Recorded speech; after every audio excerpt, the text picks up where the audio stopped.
اعوذ باللہ من الشیطان الرجیم بسم اللہ الرحمن الرحیم والعصر ان الانسان لفی خسر الا الذین آمنوا وعملوا الصالحات وتواصوا بالحق وتواصوا بالصبر۔ زمانے کی قسم، بے شک وہی انسان کامیاب ہیں جن کا عقیدہ درست ہو، عمل سنت کے مطابق ہو، صحیح عقیدہ اور سنت عمل کی تبلیغ و اشاعت بھی کرتے ہوں، اور اگر اس تبلیغ و اشاعت پر مصائب پریشانیاں آئیں تو ان پر صبر بھی کرتے ہوں۔ قرآن کریم کی یہ مختصر ترین صورت ہے۔ اس صورت میں اللہ رب العزت نے قسم اٹھا کر یہ بات سمجھائی ہے کہ کامیاب انسان وہ ہیں جن کے اندر یہ چار صفتیں ہوں۔ نمبر 1، عقیدہ ٹھیک ہو۔ نمبر 2، عمل سنت کے مطابق ہو۔ نمبر 3، صحیح عقیدہ اور مسنون عمل کی دعوت دیتے ہوں۔ نمبر 4، اگر اس دعوت پر کوئی مشکل پیش آئے، مصیبت اور تکلیف آئے تو خندہ پیشانی سے برداشت کرتے ہوں۔ یہ قرآن کریم کی اس صورت مبارکہ کی آسان سی ایک تفسیر ہے جو میں نے آپ کی خدمت میں پیش کی ہے، اور اس کا دوسرا مفہوم، دوسری تفسیر اور دوسرا مطلب بھی سمجھیں۔ اللہ تعالیٰ نے زمانے کی قسم اٹھا کر ارشاد فرمایا کہ کامیاب انسان وہ ہوگا کہ جس کے اندر چار صفتیں ہوں۔ نمبر 1، اس کا عقیدہ ٹھیک ہو۔ نمبر 2، عمل سنت کے مطابق ہو۔ نمبر 3، صحیح عقیدہ میں جو شبہات، اغیار اور باطل کی طرف سے آئیں ان شبہات کا ازالہ کرتے ہوں۔ اعمال میں فساد آتا ہے خواہشات کی وجہ سے، اور وہ خواہشات کی اصلاح بھی کرتا ہو۔ یعنی نجات کے لیے اب چار چیزیں ہو گئی: عقیدہ ٹھیک ہو، عمل سنت کے مطابق ہو، صحیح عقیدے پر پیش کیا جانے والا شبہ اس کو زائل کرتا ہو، اور مسنون عمل کی ادائیگی میں جو کوتاہیاں ہیں خواہشات کی بنیاد پر، شہوات کی بنیاد پر، ان کی اصلاح کرے۔ اللہ تعالی ہمیں یہ چاروں اوصاف عطا فرما دے۔ یہاں والعصر جو اللہ نے زمانے کی قسم اٹھائی ہے، یہ بات ذہن نشین فرما لیں کہ یہاں قسم تاکید کے لیے نہیں، بلکہ قسم بطور دعوے پر دلیل کے لیے ہے۔ یعنی عرب محاورات اور عربی گفتگو میں طریقہ کار یہ ہے کہ بس اوقات ایک دعویٰ کیا جاتا ہے اور اس دعوے پر بطور دلیل کے قسم اٹھائی جاتی ہے۔ یہاں دعویٰ کیا ہے؟ ان الانسان لفی خسر الا الذین آمنوا وعملوا الصالحات، کہ وہ شخص جس کا عقیدہ ٹھیک ہے، عمل سنت کے مطابق ہے، یہ کامیاب ہے، اور اس کے علاوہ باقی ہر شخص ناکام اور نامراد ہے۔ یہ دعویٰ ہے۔ اس پر دلیل العصر۔ العصر سے مراد انسانی تاریخ۔ انسانی تاریخ، یہاں العصر سے مراد یعنی جب سے آدم علیہ السلام کو اللہ نے پیدا فرمایا اس وقت سے انسانی تاریخ شروع ہوتی ہے۔ آدم علیہ السلام سے لے کر آج تک کی انسانی تاریخ اس بات پر گواہ ہے، اور یہ آیت ازل الاباد کے لیے ہے۔ قیامت تک جو شخص پڑھے گا اس کے سامنے اس وقت تک کی تاریخ اس بات پر گواہ ہوگی کہ گزشتہ دور میں بھی وہی لوگ کامیاب ہوئے ہیں جن کا عقیدہ ٹھیک ہوا ہے اور عمل سنت کے مطابق ہوا ہے، نبی کی شریعت کے مطابق ہوا ہے۔ اس دور میں جو انبیاء تھے ان کی سنت تھی، اب خاتم الانبیاء حضرت محمد مصطفیٰ صلی اللہ علیہ وسلم ہیں، تو اب ان کی سنت، ان کی شریعت، ان کے دین کی اتباع ہے۔ تو کامیابی کے لیے اللہ تعالیٰ نے یہ اصول بیان فرمائے، اور العصر قسم کو بطور دلیل کے اللہ پاک نے پیش فرمایا ہے کہ انسانی تاریخ اس بات پر گواہ ہے کہ وہی انسان کامیاب ہوا ہے، اور آئندہ وہی کامیاب ہوگا کہ جس کا عقیدہ ٹھیک ہو اور عمل سنت کے مطابق ہو، پھر وہ صحیح عقیدے اور مسنون عمل کی دعوت دے، دعوت پر مشکل آئے تو خندہ پیشانی سے اس کو برداشت کرے، پریشان ہو کر اپنی دعوت کو چھوڑے نہیں۔ یہاں ایک مسئلہ بھی ذہن نشین فرما لے کہ اللہ کی ذات کے علاوہ، اللہ کی صفات کے علاوہ کسی اور کی قسم اٹھانا جائز نہیں۔ اللہ تعالیٰ نے پھر قسم کیوں اٹھائی ہے؟ اللہ تو خالق ہے، اللہ تو مالک ہے، اللہ تو احکام کے پابند نہیں ہے، اللہ تو مکلف نہیں ہے۔ یہ جو احکام ہیں کہ یہ کرنا ہے، یہ نہیں کرنا، یہ جائز ہے، یہ ناجائز ہے، یہ حلال ہے، یہ حرام ہے، یہ ہمارے لیے ہیں جو مکلف ہیں، اللہ تعالیٰ کے لیے نہیں ہے۔ اللہ کی شان یہ ہے لا یسأل عما یفعل، اللہ جو بھی کریں اللہ سے نہیں پوچھا جا سکتا، اللہ تعالیٰ کی ذات سے سوالات نہیں ہوتے۔ تو یہ حکم کہ غیر اللہ کی قسم اٹھانا جائز نہیں، یہ مخلوق کے لیے ہے، خالق کے لیے نہیں ہے۔ شریعت کے اجزاء، اگر شریعت کے اجزاء کی تفصیلی تقسیم کی بیان کی جائے تو شریعت کے اجزاء 5 ہیں۔ نمبر 1، اعتقادات۔ نمبر 2، عبادات۔ نمبر 3، اخلاقیات۔ نمبر 4، معاشرات۔ نمبر 5، معاملات۔ اگر درمیانی تقسیم کی جائے تو اجزاء 3 ہیں: اعتقادات، عبادات، اخلاقیات۔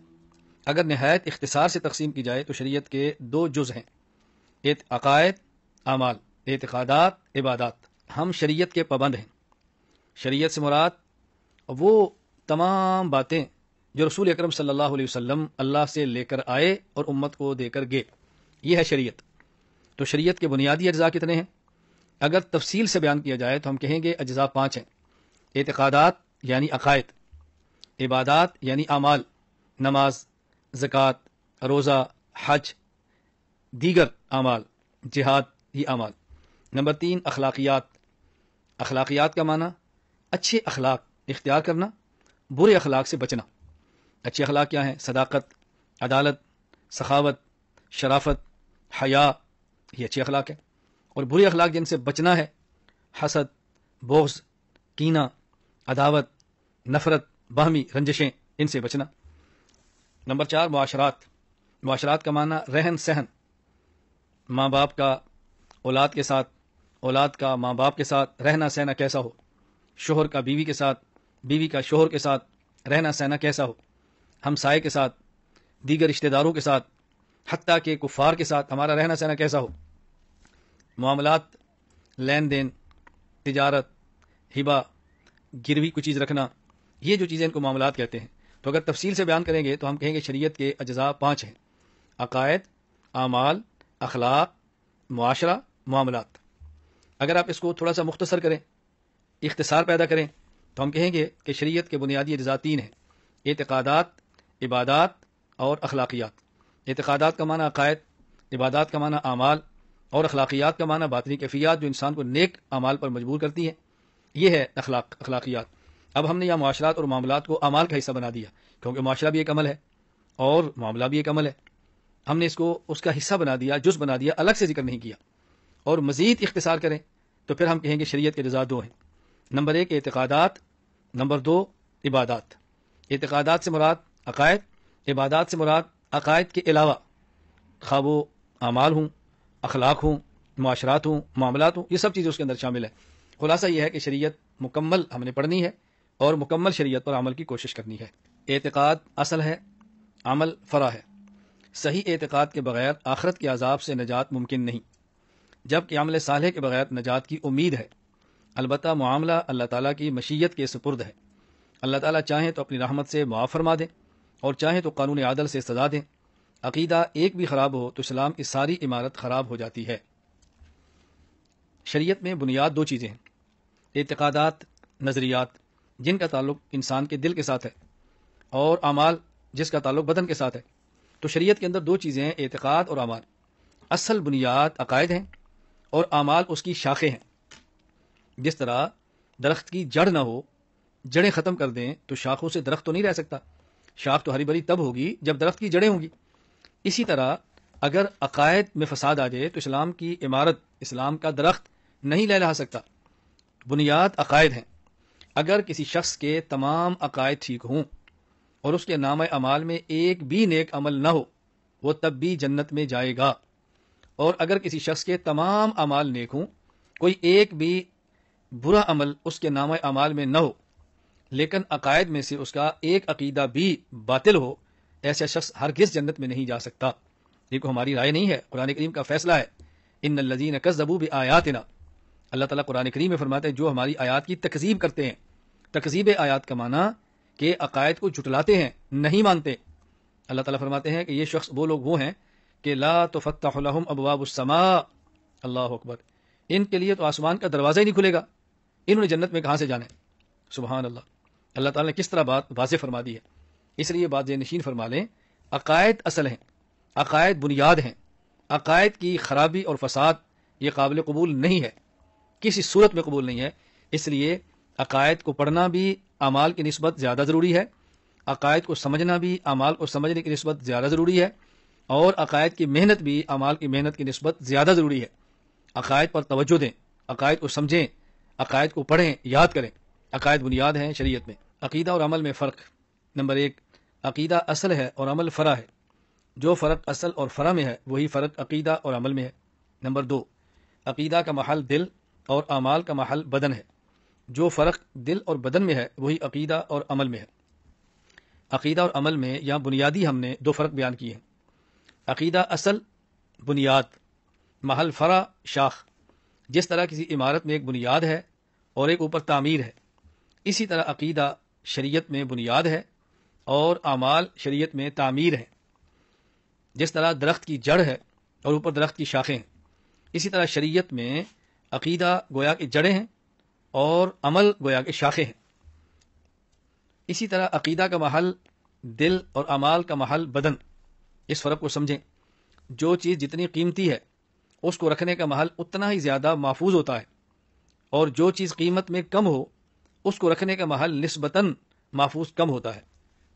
آپ اس کو مثال سے سمجھیں، اگر سبزیاں ہیں تو ان کے رکھنے کا محل نسبتاً محفوظ کم ہے، باہر پڑی ہیں، اور اگر کپڑے ہیں وہ قیمت میں زیادہ ہیں تو ان کو رکھنے کا محل دکان کے اندر ہے، باہر دروازہ ہے، محفوظ ہے۔ اور اگر سونا، چاندی اور کرنسی ہو تو اس کو رکھنے کا محل اور زیادہ محفوظ ہے، دروازہ بھی ہے، لاک بھی ہے، کیمرے بھی لگائے جاتے ہیں۔ بالکل اسی طرح چونکہ عقیدہ قیمت میں زیادہ ہے، اس کے رکھنے کا محل زیادہ محفوظ ہے جو کہ دل ہے، جسم کے اندر، اور عمل بنسبت دل کے چونکہ قیمت میں کم ہے تو اس کے رکھنے کا محل یہ انسان کا بدن ہے جو دل کی نسبت محفوظ کم ہے۔ تو یہ دو فرق بنیادی طور پر آپ ذہن نشین فرما لیں۔ علم الکلام، علم الفقہ، جس علم میں عقائد بیان کیے جائیں اسے علم العقائد یا علم الکلام کہتے ہیں، جس میں اعمال اور احکام بیان کیے جائیں اسے علم الفقہ کہتے ہیں۔ جو شخص علم الکلام کا ماہر ہو اسے متکلم، اور جو علم الفقہ کا ماہر ہو اسے فقیہ کہتے ہیں۔ یعنی ہم نے بتایا کہ بنیادی طور پر چونکہ شریعت کے دو جز ہیں، نمبر 1 عقائد، نمبر 2 اعمال، تو ایک علم ایسا جس میں عقائد سکھائے جائیں، عقائد پڑھائے جائیں، عقائد سے بحث کی جائے، وہ علم الکلام ہے، وہ علم العقائد ہے۔ اور ایک علم جس میں مسائل پڑھائے جائیں، مسائل سکھائے جائیں، اعمال پر بات کی جائے، اس کا نام علم الفقہ ہے۔ گویا عقائد جہاں پڑھے جائیں اس علم کا نام علم الکلام یا علم العقائد، اور جہاں اعمال اور مسائل پڑھے جائیں اس علم کا نام علم الفقہ ہے۔ یہ دونوں علوم پڑھنے اور سمجھنے بہت ضروری ہے۔ ائمہ علم الکلام، مشہور ائمہ علم الکلام 2 ہیں۔ نمبر 1 امام ابو الحسن اشعری رحمہ اللہ تعالی، آپ کا نام ابو الحسن علی بن اسماعیل الاشعری الحنبلی ہے۔ آپ حضرت ابو موسیٰ اشعری رضی اللہ عنہ کی اولاد میں سے تھے۔ قبیلہ اشعر کی طرف نسبت کی وجہ سے ان کو اشعری کہتے ہیں۔ 260 ہجری میں بصرہ میں پیدا ہوئے۔ بچپن میں والد کا انتقال ہو گیا۔ بعد میں ان کی والدہ کا نکاح مشہور معتزلی محمد بن عبد الوہاب بن سلام المعروف ابو علی جبائی، وفات 303 ہجری سے ہو گیا۔ آپ نے فن مناظرہ اور علم الکلام ابو علی جبائی کی تربیت میں رہ کر حاصل کیا، لیکن نہایت سلیم و طبع اور سلیم الفطرت ہونے کی وجہ سے معتزلہ کی رقیق اور بعید از عقل تعویلات کی وجہ سے مسلک اہل سنت والجماعت کو قبول کیا، اور تا حیات عقائد اہل سنت والجماعت کی اثبات اور معتزلہ کی تردید میں دلائل دیتے رہے۔ فروع میں امام احمد بن حنبل رحمہ اللہ تعالی وفات 241 ہجری کے مقلد تھے۔ 300 کے قریب کتب تصنیف فرمائیں، 324 ہجری میں انتقال فرمایا۔ امام ابو منصور ماتوریدی رحمہ اللہ تعالی، آپ کا نام ابو منصور محمد بن محمود ماتوریدی الحنفی ہے۔ آپ ماوراء النہر سمرقند کے ایک گاؤں ماتورید میں پیدا ہوئے۔ اس گاؤں کی طرف نسبت کی وجہ سے آپ کو ماتوریدی کہتے ہیں۔ معتزلہ کا شدت کے ساتھ رد کرنے کی وجہ سے ابو الحسن اشعری رحمہ اللہ تعالیٰ کے بعض وہ افکار جن کا دفاع کرنا ادلہ شرعیہ کی روشنی میں مشکل تھا اصلاح فرمائی، اور معتزلہ کی تردید اور اہل سنت والجماعت کے افکار کی تائید میں راہ اعتدال اختیار فرمائی۔ فروع میں امام اعظم ابو حنیفہ نعمان بن ثابت رحمہ اللہ تعالی وفات 150 ہجری کے مقلد تھے۔ آپ نے متعدد کتب تصنیف فرمائی۔ آپ محدث زمانہ امام ابو جعفر طحاوی رحمہ اللہ تعالی وفات 321 ہجری کے ہم اثر تھے۔ آپ نے 333 ہجری میں وفات پائی۔